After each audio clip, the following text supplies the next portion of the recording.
here. We finally have it. The Cleveland Browns 2023 schedule, and Jeff Lloyd, Pete Smith going to break it all down for you here on the latest Locked On Browns. You are Locked On Browns, your daily Cleveland Browns podcast. Part of the Locked On Podcast Network, your team every day.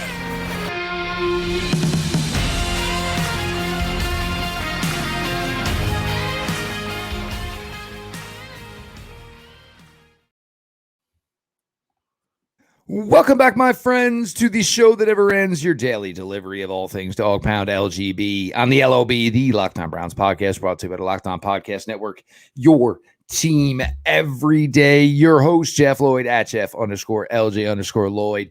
Been here year 8 on your Cleveland Browns coverage. Joined tonight, Sports Illustrated, Browns Digest, Pete Smith, the head honcho over there, continued.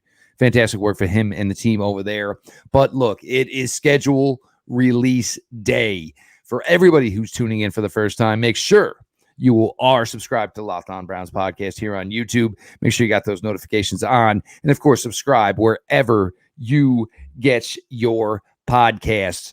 Very simply, the Cleveland Browns schedule has been released. Week 1, home, Cincinnati Bengals. Week 2, Monday Night Football at the Pittsburgh Steelers. Week 3, home, Tennessee Titans. Week 4 at Baltimore. Week 5, early bye week this year for your Brownies. Week 6, home, San Francisco 49ers. Week 7, Anthony Richardson, Indianapolis Colts. Week 8 at the Seahawks. Week 9, the Arizona Cardinals come back after a humiliating loss 2 years ago. The Cleveland Browns suffered to the Arizona Cardinals. Week 10 at the Ravens, and we'll get into that one. Week 11, Pittsburgh Steelers. 5 out of 6 done by week 11. Week 12 at the Broncos. 13 at LA for the Rams. 14 Jaguars come to town. 15 Bears come to town. 16 you're traveling to Houston Texans. Obviously, CJ Stroud, whole new regime in Houston. Week 17 Thursday Night Football, the New York Jets. Week 18 open, close, Cincinnati Bengals. We'll get into it in deeper depth as we do it all here on Locked On Browns. Pete, first things first, right out of the gate, you go 3 out of 4 in the AFC North. You are home week 1 for the Cincinnati Bengals. Week 2, Monday Night Football in Pittsburgh. Week 3, the Tennessee Titans come to town. Week 4, the Ravens come to town. Pete, it's a brutal beginning when you have this many division games, and obviously whoever in the North gets out of the box strong here in these first 4 weeks, it could really work out well for them. For the Browns, the onus on starting strong really, really seems to be the theme for this team. Yeah, I mean, look, I don't think you could draw it up any better in terms of if you're the Browns and you have to play these teams, 3 of those first games are at home. And there's some argument to be made that maybe getting the Bengals that early is good for the Browns with some of the questions they have. Same thing with the Steelers. You think back to Ike Eguanu's Tennessee. We don't even know who's going to be the quarterback, but yeah, true. Ike Eguanu's debut against Myles Garrett, not exactly the most fun he's ever had. So Broderick Jones is potentially going to be dealing with that week 2. So yeah, Tennessee, Baltimore. I think the issue you have there, though, potentially is just the physicality element. Are those teams, a lot will depend on what the Bengals want to do. Are they just going to throw it around like they usually do? Or are they going to try to pound it more? But the Steelers, they like to pound the football. Tennessee, they have the worst wide receivers in football. They may have worse wide receivers than several college teams. What else are they going to do? And then, where are the Ravens going to be at with this new Todd Monken offense? Are they going to be at a point where they're ready to spread it out and, ping, ping, ping, ping around the field? Or are they going to get behind their big hog mollies and try to pound it a little bit more? That's going to be a tough test. And then the fact that you get the bye week right after that, I know it sounds really early, and it is, but it might actually be a benefit just because if you can pull through strong with those first couple games, at least 2-2, hopefully 3-1, then you have to feel very good about that heading into that bye week where now it's not so much fixing everything. Now it's recharging and getting ready for another tough slate of more physical football. That's, as you're saying this, that's my first thought is, yeah, you get that bye week, week 5, but then, the old football edge, buckle them up, boys, put them in, because the San Francisco 49ers in week 6, granted, right now, none of us have any idea who the quarterback for the San Francisco 49ers will be week 6, but we know what the rest of that team is, and it's a whole bunch of big old bullies who are athletic, can knock you around. I also think interesting here, and we'll get to, as far as, the AFC North side of it here in segment 2. But you look at the way it works, Pete, week 4, it's Lamar Jackson. Why do I bring this up? Because week 7, it's going to be Anthony Richardson. Week 10, again, it's going to be Lamar Jackson. I don't know when Kyler Murray's coming back. Even when Kyler Murray comes back, even if he plays against the Browns this year, you're not really probably going to be so concerned about his legs. But you think Anthony Richardson early on for the Colts, you're going to see some things that we've seen in the past from Lamar Jackson, and you get those guys with their, week 4 to week 10. So you're seeing, 2 similar type guys within a 6-week period. So that for me is one thing that comes off as kind of interesting and maybe a little advantageous for the Browns, as you're going to understand, hey man, there's no sleeping, man. We're facing quarterbacks with legs here. Yeah. And again, it's physicality, whether it's Brock Purdy, assuming he has a right arm at this point, or Trey Lance or Sam donated Darnold, to science. They're going to run the ball, and they're going to try to do what they do offensively with their tight ends and all the personnel they have. It could be Deebo Samuel, it could be any number of players. The Colts, if it's Anthony Richardson, they're big and he's bigger. So again, you're going to pound the ball. It's Shane Steichen. That's what he did with the Eagles. It should open up some opportunities. They have some decent pass catchers, but he's a rookie quarterback. They're going to take advantage of his legs to try to win. Seattle's going to be really tough, not only because that road trip out west is always unpleasant, but Seattle has a ton of weapons around Geno Smith. Whatever you think about Geno Smith, the player, adding Jackson Smith-Njigba to Tyler Lockett and DK Metcalf is going to be a challenge. Zach Charbonnet added to that group. And, they're going to have the kid out of Illinois starting opposite Tariq Woolen. That's a dynamic corner matchup. Arizona, you can't name a single defender on that defense. They're awful. It's garbage. They should not be on TV at all. But they didn't get any primetime games, and they're not trying to really win. So that should be a game where the Browns, get healthy a little bit before they have to go on the road to Baltimore. And you get round 2 with the Ravens and Steelers back to back. That's going to be tough, especially because, like we talked about, early bye week, that's where you may get some heavier legs, and some of these other teams are going to have their bye weeks mixed in. You're going to catch teams coming off their bye, and it's going to be tough. Broncos are tough. I don't care where Russell Wilson's at, but that's going to be a tough game just because of the way they play defense and the way Sean Payton has designed them to be able to pound the football.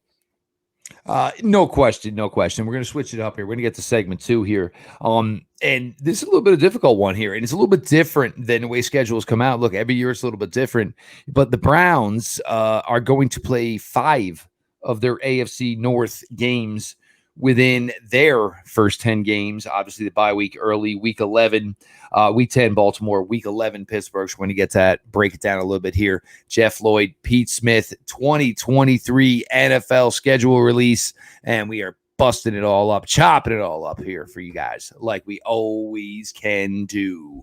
If you're looking for a delicious snack, but don't want all the sugar and calories, then you need the best tasting protein bar ever. Built. You guys and gals gotta try this. If you're like me and you want to make healthier snack choices, but you don't want to compromise on taste, we've got just the thing for you. Built bars, Built puffs. They are healthy. They taste amazing. They taste so amazing, you won't think they're good for you. You got to try them. What makes Built bars so good? Well, for starters, they are covered in 1% real chocolate. That's right, real chocolate. They come in unbelievable flavors like churro, peanut butter brownie, cookies and cream. I'm not sure how Built does it, but these bars taste like a candy bar while maintaining amazing macros. And that's even better, is that they are healthy. Only 130 calories, 4 grams of sugar, and a whopping 17 grams of protein. For years, we've had our partnership with Built, and we've talked about buying the bars on their website. Well, that changes. Now you can go to Walmart, walk to the pharmacy section, grab yourself a box of Built Bars. You can pick up a 4-bar box of cookies and cream, double chocolate bar, or coconut puff. If you're closer to Sam's Club, run in and grab a 13-bar box with our hit flavors, Brownie Batter Puff and Gerald Puff. Guys, gals, you can thank me later. Jeff Lloyd, Pete Smith, we continue to break down here the release of the Cleveland Browns 2023 schedule. And Pete, it's interesting. Just from the standpoint of this team is going to have 5 out of 6 of their division games wrapped up by week 11. You'll have the Ravens done. You will have the Steelers done. You will have your home game with the Bengals done, mixed in with some other tough teams here as well. It's a tough start. It's just tough sledding. But if the Browns can get out of the box early, you can kind of run away and hide here a little bit. I'm not saying that's going to be the case. But, the fact that they're going to play their remaining 6 games and remaining 7 games, and there'll only be one division game involved there, it's a little bit different, no doubt. Well, I mean, yes. But the key is obviously conference games. Look, the Browns want to win the division. There's no question about that. But look, you have to look at this as obviously there's going to be 4 division winners out of the AFC, but there are 3 wild cards. And when you think of it in terms of 3 wild cards, that's a brutal context considering how many teams believe they are very, very good playoff teams. So you have to collect those wins in the conference. So that Titans game week 3 becomes critical because it's a conference game. At the Colts, critical. It's a conference game. Like, you have to be able to collect those games. Jacksonville, that's going to be a marquee game in many ways if Trevor Lawrence continues to grow, and it's a conference game. Now, fortunately for the Browns, they play some garbage AFC teams that, the few that there are. The Texans are not a good football team. The Colts should not be a very good football team, even if they may be sort of feisty. That should be a game you can pick up. Same with the Titans. They're going to be a tough football team, but again, I don't know how good they can be. So you have to grab as many of those games as possible in addition to some of these underpowered NFC teams. So when it comes down to it, if you are in that 9-8, 10-7 range, or you're entering the final week of the regular season, you've got to be able to have that tiebreaker. And we see this every year, even with the expanded playoff where it feels like a ton of teams get in. That becomes a key, but there's no question the division's always critical. I've been saying, and I'm going to continue to say, it's going to be a bloodbath in the AFC North. 3 potentially upper echelon quarterbacks if Lamar Jackson in this new offense becomes who he can be. Yep. If Deshaun Watson bounces back the way he's going to be, and if Joe Burrow just stays Joe Burrow. And then whatever the Steelers are going to do, they tend to play better than, you would think. As much as we would like to just be able to put a fork in them and say they're done, they are problem enough. So, look, you have to look at this as the Browns cannot go worse than 3-3 in the division, or they really put themselves in a hole. That is the key to this, and where I agree with you, and where the problem is if they start slow, you don't have a lot of room to rebound within a division. Obviously, you got to play balls to the wall, and you've got to be able to go from that route here. But that is something that is definitely difficult here, because they're not going to have the control your own destiny impact going down the road here. That is going to be the difficult spot for this team, because it'll only be one game within the North here to close it all out. That being said, though, look, to get Kenny Pickett, if you think he's going to make it or you're not going to make it, you'd rather see him earlier in the season. You'd rather see the Ravens earlier in the season while they're trying to make this Monken offense work, trying to get, hopefully for them, what they think Lamar to be a more established thrower of the ball and not just the overall playmaker that the NFL has become accustomed to. So obviously changes there for both those teams is that, one team needs their quarterback to step up. One team needs their quarterback to adapt. So, I mean, it could be beneficial. And obviously, for the Browns, there are changes. They are going to do some different things. There is new personnel, but they are going to go into this with, this is what we were hoping for last year. Obviously, the suspension ended up being a lot longer than the Browns anticipated. So Deshaun has not gotten himself as established within the offense as they hope he can be, as they think he will be. So for the Browns, you like this opportunity. And, again, on the road at Cincinnati in week 18, obviously there could be a lot at stake there. And look, as we make all of this, look, we tell everybody, look, we all get into this. We do. And some of these games that look like they're marquee matchups or could be really, really difficult matchups, we get to this 6-7 months from now and, we'll look like idiots looking back on it, obviously. But the opportunity is there. Look, if they can get out to a fast start, which means they will get out with a fast start within their division. And then it's just, I don't want to say coast because it's not going to be coast because it's the AFC North, and there are a lot of teams here. I think there are legitimately 3 teams that could contend for the title in the North here. But you've got to hit the ground running here. And look, this is a veteran ball club. There is a lot of money invested in this roster. It's not crazy to say that this team should come out of the box strong. It's probably what is expected, Pete. Yeah, I mean, and it's Deshaun Watson. He has to be Deshaun Watson week 1.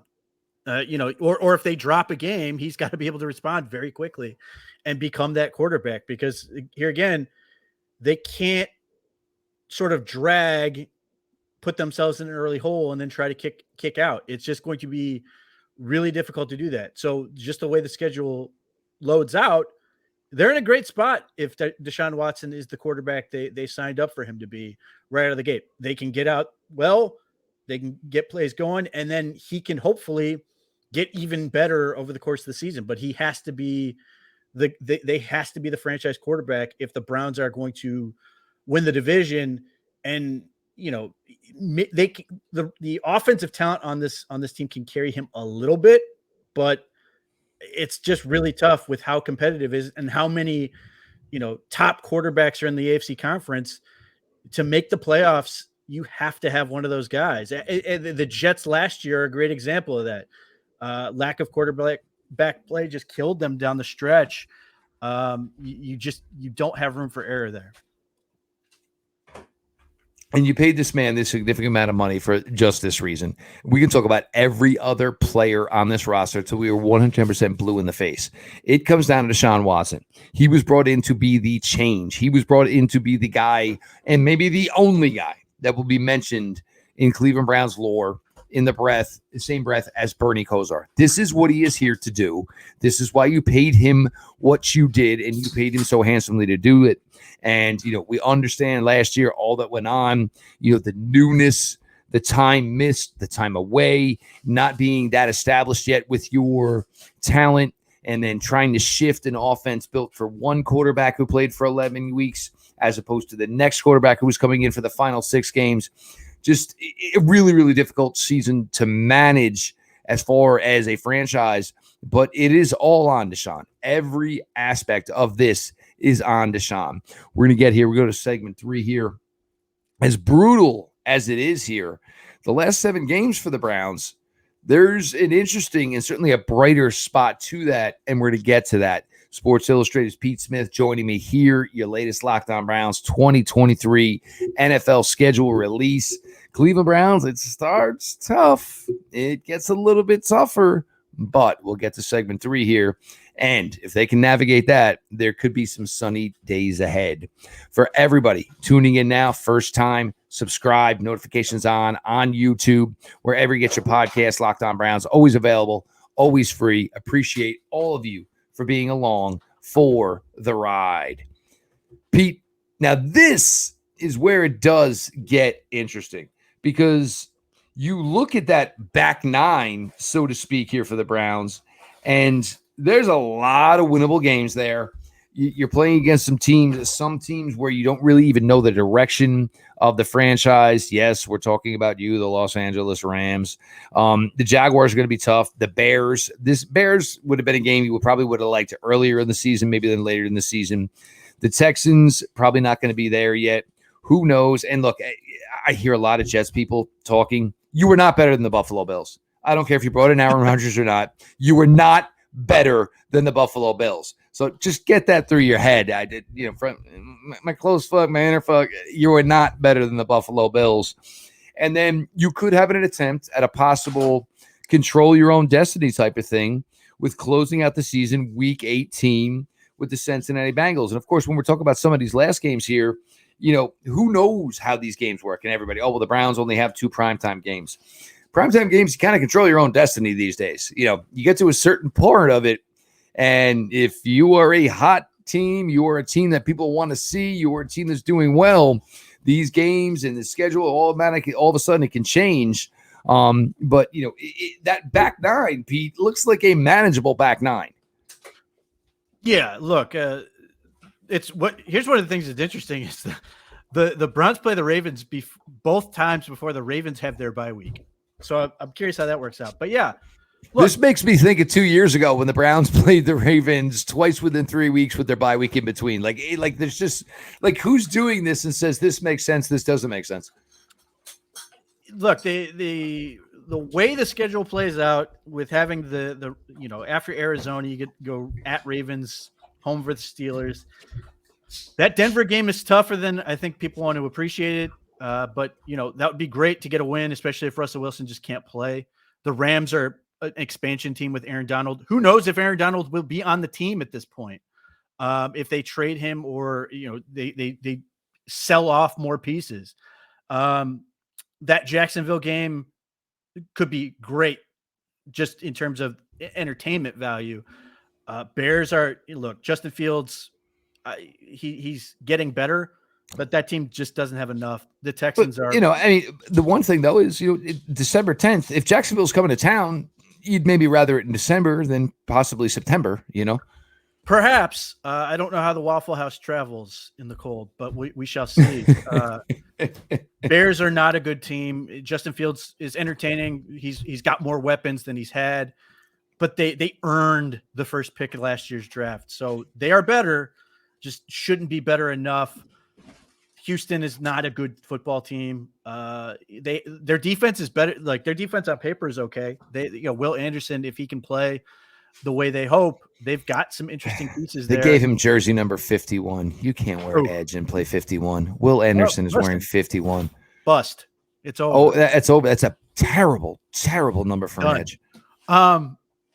And it all sort of the Bears and the Texans back to back.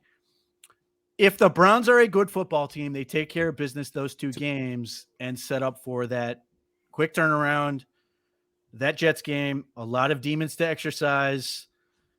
Add in the Aaron Rodgers element, add in the playoff implications, add in the prime time. That's the game for this team. That's the one that they are circling because that was such a big, you know, they gagged last year, up 2 scores. Changed the entire season. And it stuck with them.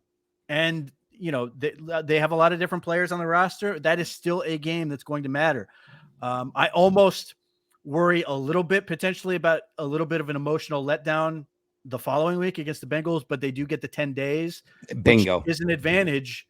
You know, we shall see where things go. You know, from here, you look at it, this is going to be, you know, a great matchup. Two teams that will be completely different from what they were in week 1. They're unrecognizable in many ways, but are the Bengals going to be playing for something? Are the Browns going to be playing for something? You know, if they are, then that could be one of the great matchups of the season. If not, it's sort of a bummer, but hopefully it's for the right reasons as opposed to the wrong ones. But yeah, look, there's this opportunity for them to sort of get through the first half of the season, all, you know, 5 of their division games, and then potentially kick and really go on a run and, you know, potentially rack up like a 6-1 or 5-2, 7-0 record to storm into the playoffs as opposed to just sort of squeaking their way in. In an ideal world here, I think you would maybe take the week 15 Bear game and the week 17 Jet game and invert them. Because it, like, you know, like we always talk about the bye and then we talk about the mini bye. Well, the mini bye, the Browns don't get it this year, essentially. I mean, the mini bye is supposed to, you know, get you better, you know, for a 2-3 week run. The Browns are getting the mini bye to basically put all onus on hopefully what could be a monumental, very important game week 18, traveling south to Kentucky. I'll say it, you know, avoiding all the, you know, the terrible, crappy chili. But you would, in this scenario, you would like that Thursday night game to be a little earlier. And look, I haven't gone through all these schedules, and I'll be honest with you. if there are teams with no primetime games, that's an absolute travesty. Look, it's an 18-week season now. It is a 17-game season now.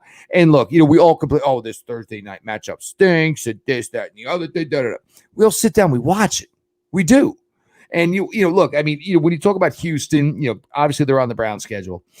I want to see Carolina once. I want to watch 3 hours of Bryce Young. I want to see the Texans.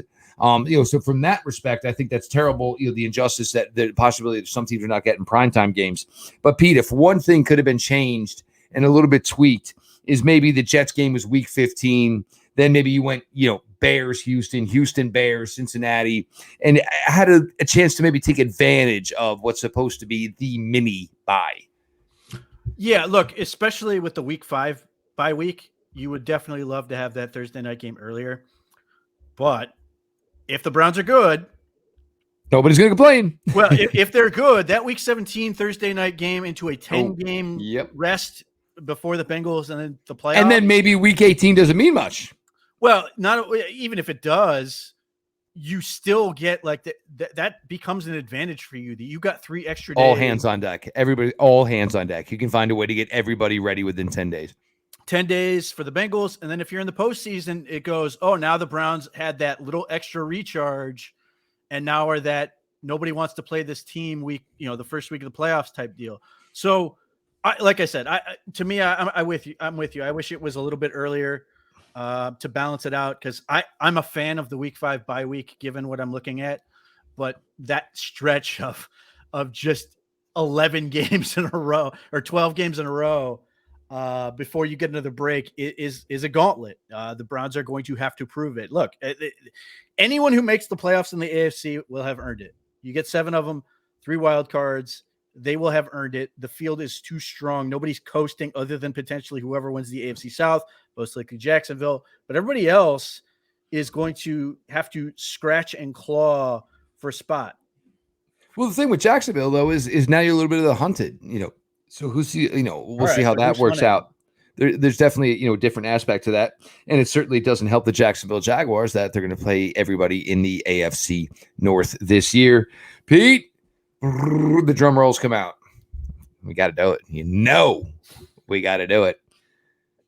Predictions. We've got a schedule, which means the one thing, though, that made me laugh today is, oh, my God, this Browns schedule is brutal.